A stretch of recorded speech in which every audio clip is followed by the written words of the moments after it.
there's lots of other, you know, our wish list is quite long. Give me a little more. Imagine policy law, come on. Where would you like to see cannabis and alcohol? I mean, I know it's ludicrous. We're not going to say, well, let's make alcohol class C, but somewhere we've got to reach an equilibrium, don't we, so we can have a decent discussion? Or don't we? Do we just keep it at odds forever? I mean, I really don't know the answer to this. Do we keep having this discussion? It's gone on for 50 bloody years. Can we not get somewhere? We need to change the approach. Patently, harm minimisation is not working. We're one of the highest, if not the highest, drug-using nation in the world. Now, whether that's related to the legality of drugs, I don't know. The legality of drugs dealing with children is never an issue. It never comes up. It never arises. So whether it's legal or whether it's not doesn't make a blind bit of difference. The difference it might make, if we've got 14% of people using cannabis in New Zealand, maybe some of them don't use because it is illegal. And I think that's the point Jim's making now. If we're on a hiding to nothing, if we decriminalise anything while there's such a level of ignorance in the community, when we talk about drugs, we never talk about the brain. And if I were to say to you guys that even a moderate user of cannabis can do cellular damage to the brain cells, even far greater than drugs that we would term hard, such as cocaine and heroin, you'd think I was talking bullshit. But that is absolutely scientific. So what I'm telling you, there are over 10,000 scientific papers. None of them give a clean bill of health to cannabis. Some are inconclusive. But the reality is, if you don't understand how the brain works, you don't understand how drugs work. And I can tell you, the level of ignorance, particularly among children, but not exclusively, and I also worked in the forest. I introduced Carla Holt-Harvey's Employee Assistance Program to them in Tokoroa, and I worked in the forest with the forestry crews. I saw cannabis working in an adverse manner, and it doesn't with everybody. But the key to what we do is knowing how firstly, the brain works, because it's entirely chemical. It's entirely communication by chemicals. The brain cells don't even meet. And all drugs are chemical, and all drugs affect the way the brain works. So unless you know how the brain works, and unless you know how each drug works, you cannot form a policy. And then again, if you don't know about puberty, you can't even form a policy for young people. So, you know, we're talking around the odds all the time, and harm minimisation and decriminalisation do not work.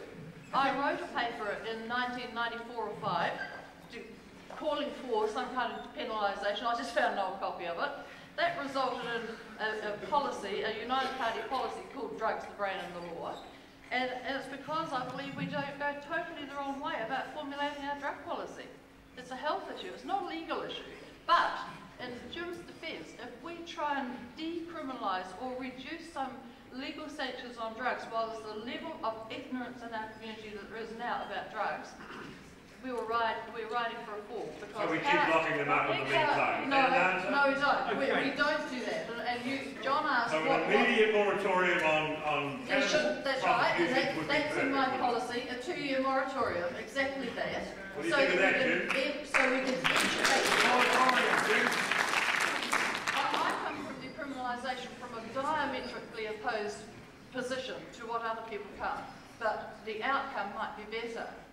But if a parent does not know, and I don't subscribe to the theory of alcohol being worse than cannabis or cannabis being worse than heroin or whatever, I don't believe it. And unless a parent can tell, the good thing about alcohol is a parent can see their kids spewing and rolling around, they think, oh my goodness, that might be alcohol. With other drugs, they don't know. Cannabis is insidious, it doesn't work that way. But there are signs and symptoms when it does go wrong. We have to know what it looks like when it goes wrong. Okay, what we're going to do now, because people want to ask questions, okay? I know you do.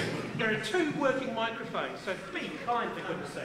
There are 2. What's going to have to happen, if you can put your hands up, right, okay, I'm just going to try and get up to you. We will pass the microphones along here. Please make them reasonable, and we'll try and get through.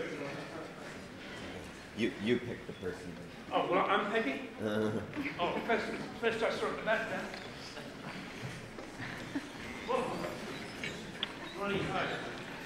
Why don't you just ask the question? And who you're asking it to, please? Who'd like to direct it to? Oh, we're still having microphone problems. So now on the Yep. screen, my name is Daniel Kirkland. I just want to make a point, and particularly thank you, Mr. Anderton, but perhaps to the others as well. And I'd like some responses to it. It's been pointed out multiple times that alcohol is an enormous amount of harm in New Zealand society. However, there is the little slogan that you see on TV ads at the moment, it's not the drinking, it's how we're drinking. And if you compare patterns of alcohol consumption in New Zealand, patterns in, say, France or Germany, where wine and beer respectively are completely accepted in various parts of society, where, for instance, high school seniors can buy, in Germany, can buy beer at high school functions, there simply isn't harm being done there by alcohol that is being done here.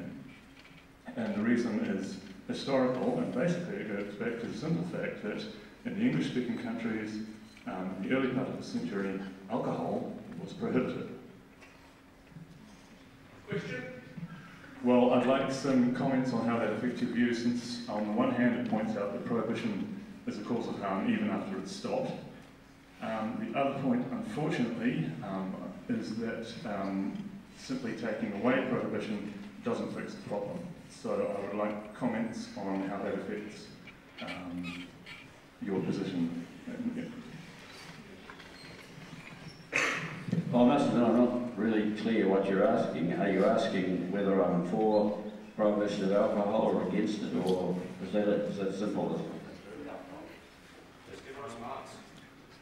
I'm asking you to comment if prohibition of alcohol is what has caused all the harm.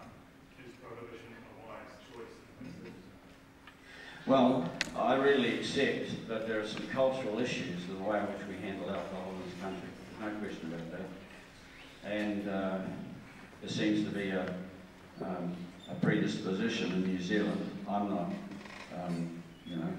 sufficiently qualified to judge how that might have come about, but there certainly is that the more you can drink, the more manly you are, or the more strength you've got, or whatever it is. And that comes across on television, comes across in the culture of football teams, and somehow there are certain numbers of people who celebrate that. I do not. I don't think that the way in which we handle alcohol in this country does us any credit at all.